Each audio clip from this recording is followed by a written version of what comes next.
Good morning, learners, and welcome back to the workshop lecture series titled Literary Theory and Criticism.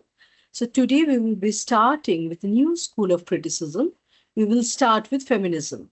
So, for today's lecture, we will be discussing very summarily the four waves of feminism. Following that, we will be talking about the first two schools of feminism, liberal feminism and then Marxist and socialist feminism.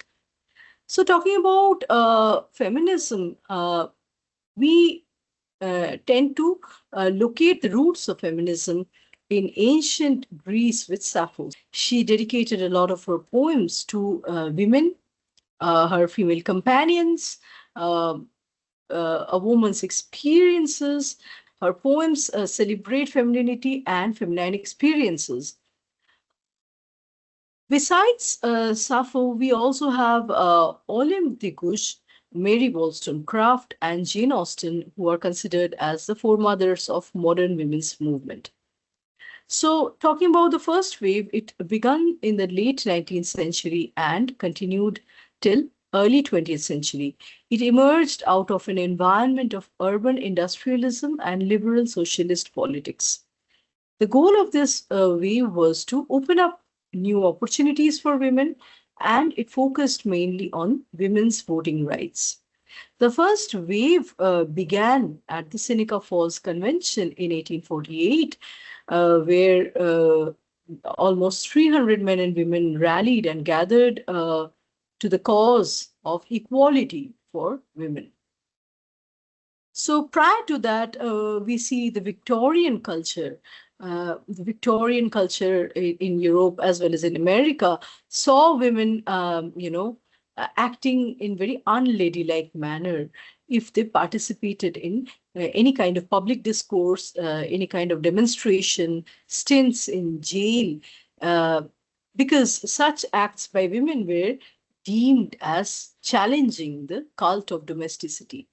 As a way of countering such Victorian values, during the first wave, discussions about women's participation in politics had led to challenging the differences between men and women as they had been traditionally viewed. Next, the second wave, lives between or flourishes between 1960s and 1990s. This wave unfolds in the context of the anti-war and civil rights movements and the growing self-consciousness of different minority groups across the world. So we see that sexuality and reproductive rights were at the heart of the second wave. So it focused on passing the Equal Rights Amendment, and it emphasized social equality regardless of one's sex. This phase began with protests against the Miss America pageant in Atlantic City in the years 1968 and 1969. So the second wave saw, beauty pageants as cattle parade that reduced women to objects of beauty. And such pageants were, according to this wave, such pageants were dominated by patriarchal values and a patriarchal gaze that sought to keep women in the home, or it would just restrict women to very monotonous, low paying jobs. So this movement was coming to prominence alongside the Black Power, the civil rights movements, and the efforts to end the Vietnam War. And so the question of race and the question of gender were in tandem. The race-based and gender-based oppression were seen as speaking to each other. Feminists reacted to these, warlike conditions by forming women-only organizations such as now the National Organization for Women, and there were many consciousness-raising groups. So there was a notion that women working together create a special dynamic which would not be possible otherwise in mixed groups. During the second wave, the new left was on rise. It produced a radical voice. So, second wave was based on a fusion of neo-Marxism and psychoanalytical theory, and it began to associate subjugation of women with the larger questions or the larger, you know, apparatuses such as patriarchy as a system, capitalism, and also the heteronormative, principles or heteronormative values that guide any society. During the second phase, we see sex and gender are being clearly differentiated. So, sex is being associated with one's biology, whereas gender is seen as a social construction. So, whereas the first wave of feminism was mainly initiated by the white educated middle class women. So it had a Western white woman's tag associated with it. The second phase drew or included the participation of women of color and women from developing nations. And it sought sisterhood and solidarity, claiming women's struggle is class struggle. So, women's struggle and class struggle are one and the same, they speak to each other. During the second wave, the term ecofeminism was coined because of women's biological connection to Earth and the lunar cycles, and hence it was seen that women are natural advocates of environmentalism. They are natural environment preservers. Next, we have the third wave of feminism, which began in the mid 90s, and it was informed by post colonial and postmodern thinking and values. During this period, we see the concept of universal womanhood, and hence woman possessing the same kind of body, gender, and sexuality being revisited and being vastly deconstructed. So most third wave thinkers or third wavers refuse to identify themselves even as feminists, and they reject this word feminist, which they find as essentially limiting and exclusionary. So there is, a move away from the second wave in the sense of reinforcing beauty pageants and glamour. So second wave was a little conservative as far as celebration of bodily beauty of women is concerned. However, there was readoption and reclamation of glamour by young feminists, and they were celebrating lipstick, high heels, and low cut necklines. So while the first two waves had criticized, especially the second wave had criticized, you know, uh, women's glamour quotient, and there were certain commentaries on sartorial choices. Here we see readoption of glamour by young feminists, where they are owning their lipsticks and high heels and low-cut necklines. Uh, and from uh, viewing such sartorial choices as parts of male oppression or something that gives pleasure to the male gaze, they were seen as something that asserts femininity. And so women posited themselves as full subjects in charge of their own choices. So glamour is not something to pander male needs, but to celebrate femininity. So high heels, lipsticks, and all were being celebrated. This is a move away from the second wave that was not very happy with beauty pageants and beauty shows. The third wave mimicked and made verbal weapons out of derogatory terms such as slut and bitch, and it seemed to reclaim and own these terms. Uh, the terms that were very negatively, pejoratively used against women, uh, and which women would find as very belittling and refrain from using, were being owned, were being reclaimed.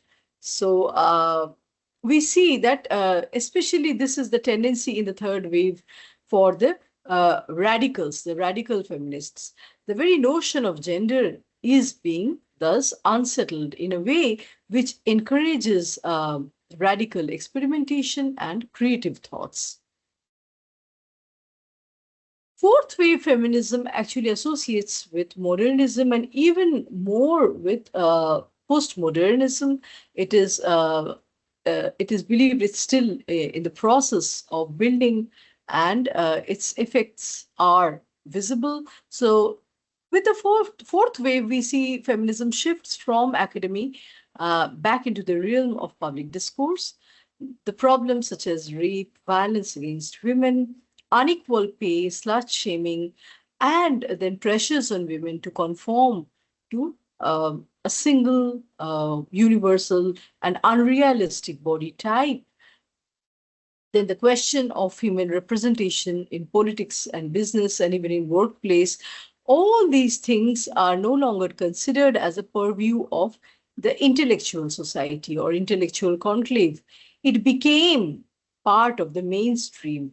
And the fourth wave feminism draws its lifeblood, draws its inspiration uh, from the entire discourse shifting from academy to the public arena, to the plebeian domain, right? So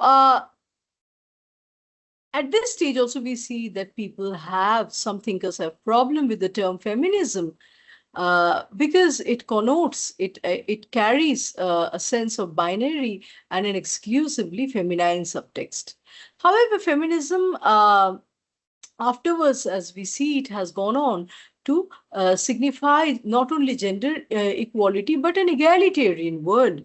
So women's suppression, as feminists argue, women's suppression can only be fully understood when placed within the larger context of marginalization of other groups and genders.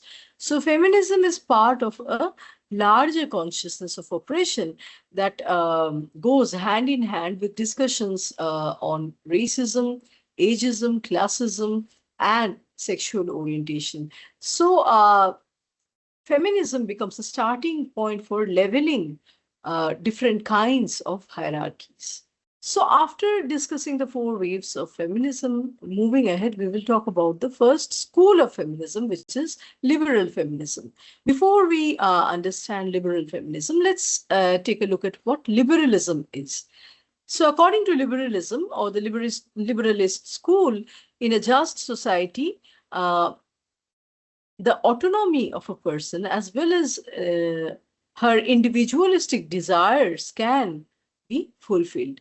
So one can choose to enjoy the rights and separate goods as long as one is not infringing into others' rights and goods. It refers to coexistence of different, modes of practices. It could be different religious expressions or different cultures, coexisting peacefully side by side in a nation state. So, liberals claim that the right must be given priority over the good. In other words, the entire system of individual rights is justified because rights constitute a framework within which one can choose one's own version or one's own definition and notion of good. And such a notion of good, however, must not deprive others from achieving their, their goals or their notion of good. So basically, we can all have our separate expressions, our separate notions of good and bad, and we can continue to grow and realize our autonomy as long as we are not infringing into others' rights and others' benefits. So, it defends religious and other kinds of freedom, neither on the grounds that such freedom will promote general welfare, nor on the grounds that a godly life, for example, in the case of religious freedom, is worthier than the godless one, simply because, people have their rights to practice their own brand of religion or culture or whatever social habits and practices they have. So basically, it is not about believing in any religion or any social custom, as much as it is about the right to practice them. So everyone has the right to lead the kind of life they want, as long as they are not interfering into the others. So rather than the question of good, the question of right is emphasized and focused. So the state should not interfere in the domain of family and domestic society is another salient feature that liberalism posits. There are two types of liberalism: classical liberalism and welfare liberalism.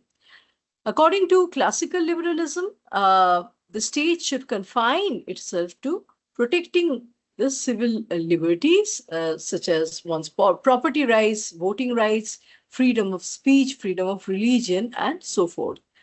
Uh, so, according to classical realism, instead of interfering with the free market, the state should simply provide all people with an equal opportunity to accumulate and grow within the scope of a free market.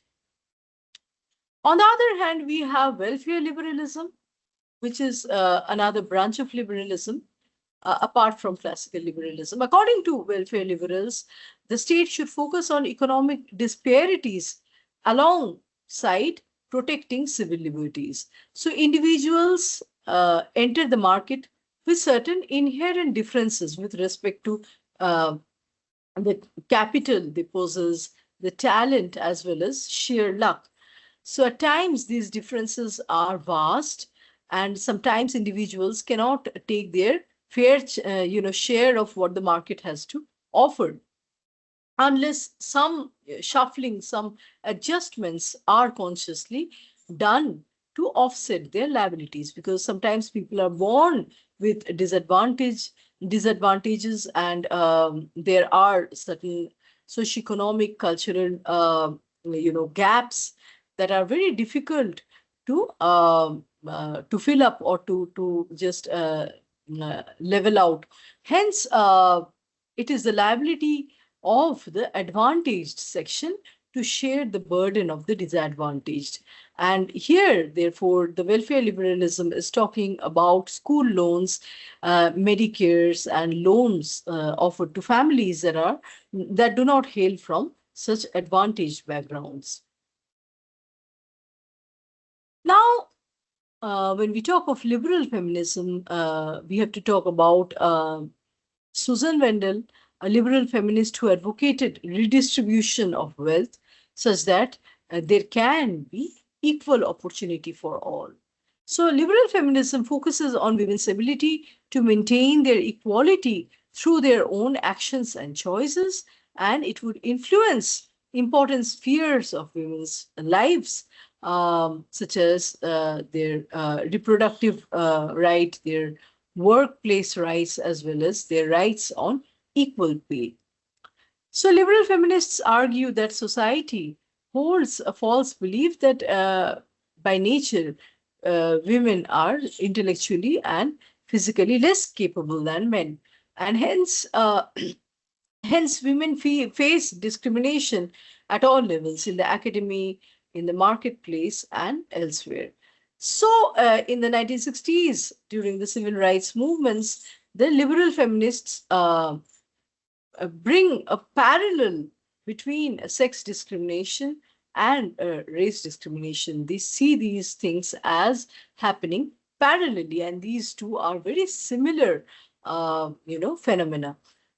Groups such as National Organization for Women, the National Women's Political Caucus, and Women's Equity Action League are being created in order to take forward women's rights. So we see that between the passage of the 19th Amendment and the advent of the second wave of the US brand of feminism, which happens in the 1960s, there are two groups that very strongly promulgate women's rights. One is the National Women's Party, and the other is the National Federation of Business and Professional Women's Club.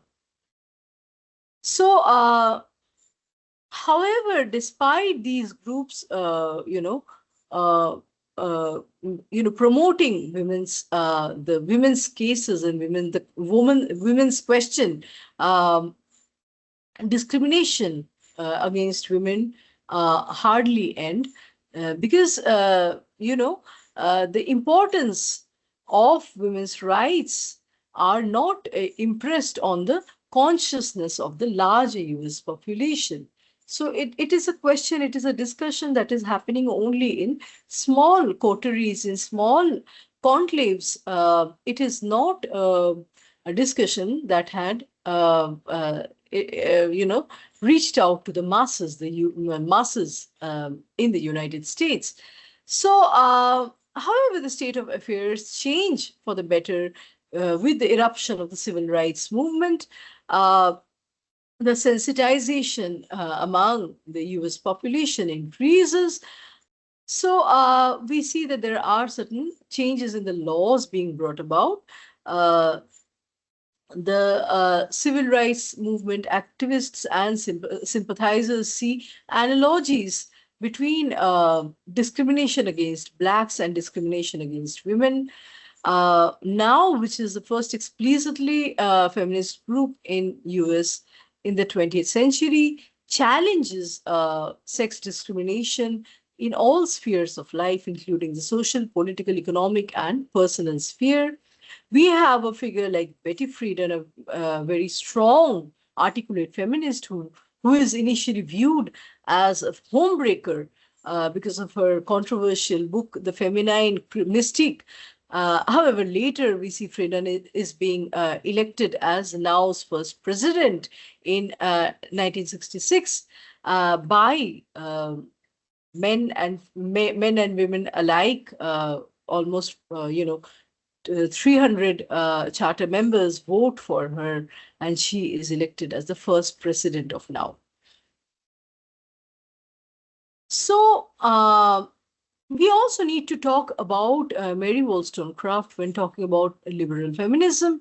Uh, until the 18th century, work, the concept of productive work, the kind of work that manages livelihood, that generates income, had been in and around the family home, both for men and women. However, with the industrial capitalism coming in, it began to draw labor out of the private home premises into the public forum, into the public workplace. So the whole idea of a public workplace happens simultaneously with the industrial capitalism. Now, in this context, Mary Wollstonecraft's work, A Vindication of the Rights of Women, which came out in 1792, talks about how affluence worked uh, against the well-off bourgeois women. So she notes that these women who are married off to uh,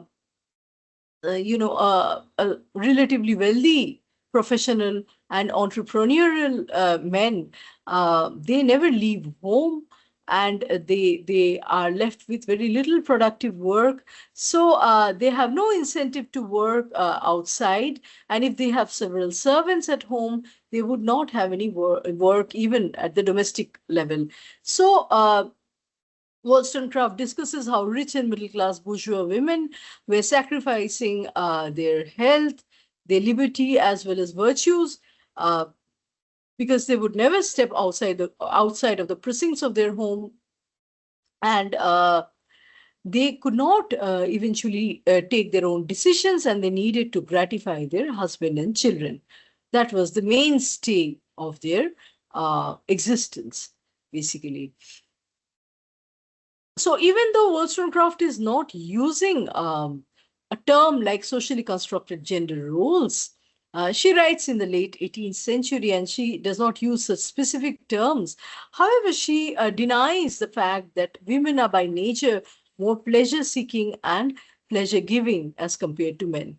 She states that if men are similarly confined to the cage, the cage that she calls us, home, which traps a woman, they would also develop similar flawed characters that the bourgeois women suffer. So, Wollstonecraft has a negative assessment of emotion. She is always, you know, um, advocating for rational and moral properties which enable a woman to become a good wife and mother. So she urges women to become autonomous decision makers. They should be able to uh, make their own decisions and stand for their own decisions. Uh, but beyond insisting the path to autonomy, she is not offering very concrete guidance on how women can achieve such autonomy. While she floats the concept of women's autonomy, uh, and she's also suggesting somewhat that women's economic and political independence from men is necessary. In the end, she feels that well educated women need not be economically self sufficient or politically active in order to be autonomous. So, in fact, she dismisses women's suffrage movement, women's right to vote, as a waste of time. Uh, and so she presents a vision of a woman that is strong in mind and body, who is not a slave to her own passions or to the desires of her husband and children. However, uh, at the time when Wollstonecraft writes her book, she cannot envision the woman in the public sphere. She does not talk about the woman as a political figure or taking part in political activism or legal representation or any kind of, participation uh, in the workplace, right? In the public discourse, she does not really encourage the woman's entry or participation. So, for Wollstonecraft, the ideal woman is less interested in fulfilling herself, uh, and her focus should be on exercising self control. So, once again, she is not very happy with the emotive faculties, with faculties that lead a woman to act against her rationality and logic and reasoning. In order to liberate herself from being an emotional cripple or a narcissist or a sex object, she should obey the commands of reason, and she should discharge her wifely and motherly duties faithfully, guided by reason and morality, and she should not be reduced to a toy of man. So she is also talking about, Wollstonecraft is talking about feminine subjectivity and the fact that a woman is an end in herself, a rational agent whose dignity is made up of, her capacity of self determination. So she is capable of self determination. However, the question of working outside of the home does not arise at this level. Next, we will talk about Marxist and socialist feminism. First, let us try to understand what Marxism says. According to the Marxists, human beings are separate from the animal world because they can produce their means of subsistence. And so the Marxists consider production and reproduction of material life as the primary mover of history. They are also talking about historical materialism. What is historical materialism? It is the process of social, political, and intellectual life that is incumbent on material life, right? So that all other expressions, social, political, and intellectual expressions are incumbent on material life. For instance, the people in the US think of liberty and equality in a certain way because their mode of production is capitalist. The concept of liberty and equality would be different in another society which is not guided by the capitalist mode of production. Now, classical Marxist feminists work within the terrain that has been laid out by thinkers such as Karl Marx, Friedrich Engels, Vladimir Lenin, and other 19th century thinkers. So they would posit that classism rather than sexism is at the root of women's oppression. Now, contrary to that, the socialist feminists would point out that women's lives under communism was no better than it is under capitalism. So the Stalinist rule was as austere or as harsh as something that we see in a capitalist society. Women's working in public domain has therefore also not necessarily made them equals at workplace or at home. So no one factor can really prop up the woman's case. We cannot say that in communism or communist period the woman's rights are best protected. Neither is it best protected or supported during the capitalist rule. Nor can we say that uh, a woman who works in a public domain has all her rights protected. She enjoys equal rights with her male colleagues. So, socialist women do not rely only on class as a category for determining women's oppression. They would like to further associate class with other factors such as sex, sexual orientation, uh, experiences of race and ethnicity. So, a Marxist thinker such as Evelyn Reed points out that the same capitalist economic forces and social relations which bring about oppression of one class by another, which bring about oppression of one race by another, one nation by another, is also by extension the nature of oppression that we see in the case of one sex dominating the other. So basically, in racial oppression, in hierarchies that one nation enjoys over the other, it is the same logic of domination and oppression that we also see in in the case of one sex suppressing or oppressing the other. So Reed disagrees that gender oppression is automatically the worst form of oppression for women. She would rather point out that women are a multi-class sex and they have their, varied experiences to tell and recount. For instance, she would give an example. The bourgeois women are not allied with the proletarian women as much as they are with the bourgeois men in terms of protecting private property, profiteering, militarism, racism, and so on. So, in the case of the proletarian women, the women who are in blue collar jobs, the primary oppressor is not patriarchy but capitalism. Further, we have activists and thinkers like Maria Dalla Costa and Selma James, who note that instead of going out to work, women should claim wages for their domestic service. We have Sean Megan Byrne, who points out that most nations follow and naturalize gender pay gaps. So, some of the most frequently cited reasons for gender pay gaps are concentration of women in low paying female dominated jobs, then the high percentage of women who are into part time rather than full time jobs, and finally, the open wage discrimination against women.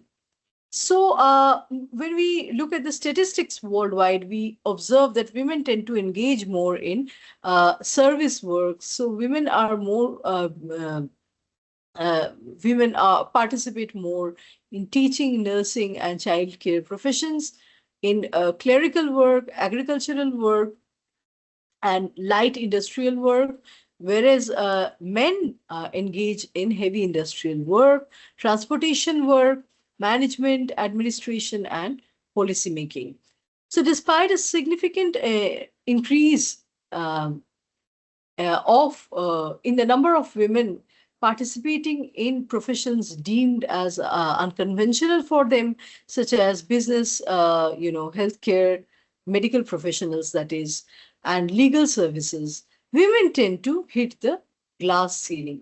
So, in other words, there are invisible but effective barriers which prevent women from moving beyond a certain point on the promotion ladder. There is a certain kind of restriction, um, uh, you according to the workplace values, which prevent her from growing professionally and flourishing in her career. So, feminist solutions to this long-standing problem of gender pay gap are varied. So, feminist schools and groups do not agree on one particular solution. The liberal feminists prefer the remedy of equal pay for equal work. So, they invoke legislation such as the US 1963 Pay Act, which mandates that women's pay should be equal to that of men's when their positions are equal. However, for the Equal Pay Act, once again, the woman needs to prove that her work position is the same as that of a fellow male employee. So, other feminist groups view this equal pay for equal work remedy as a surrendering to the idea that women have to be like men. So basically, women have to work like men in order to be valued like men. So there is a fallacy, there is a loophole in this equal pay for equal work. Uh, and hence, many socialist feminists join with the radical cultural feminists, and they endorsed a comparable worth remedy in order to bridge the gender pay gap. So rather than equal pay for equal work, they are talking about a comparable worth remedy. A comparable worth remedy is an opportunity not only to secure better wages for women, but also to force the society to reconsider why some people get such high,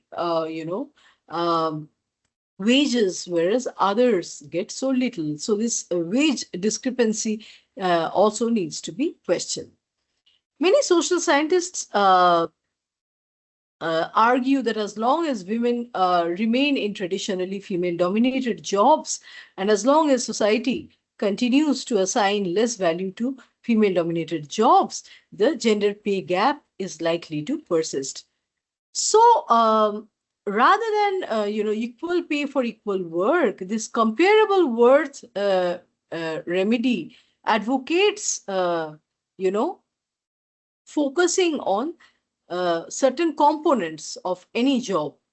Number one is knowledge and skill. So how much of information or dexterity is required to perform this particular job.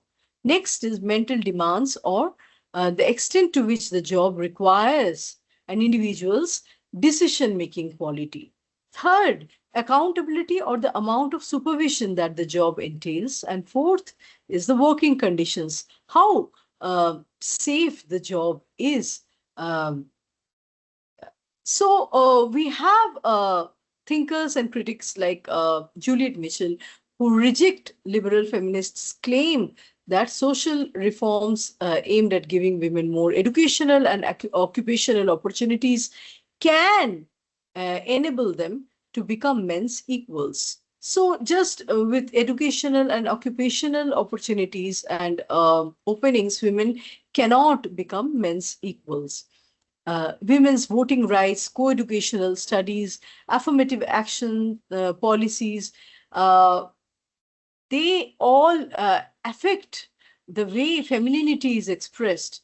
However, these practices alone would not significantly change the overall status of women.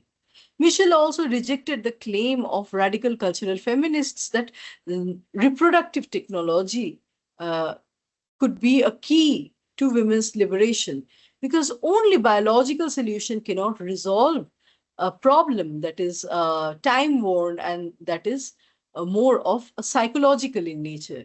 So Michel also rejected the claim of the classic Marxist feminists that an economic revolution which would overthrow capitalism can make men and women full partners. So, according to Juliet Mitchell, attitudes towards women will never change as long as both female and male psychology are dominated by the phallic symbol. So, all, the root of oppression, the cause of all oppression, lies in the phallic symbol. That needs to be overthrown, that needs to be revisited and resisted and challenged.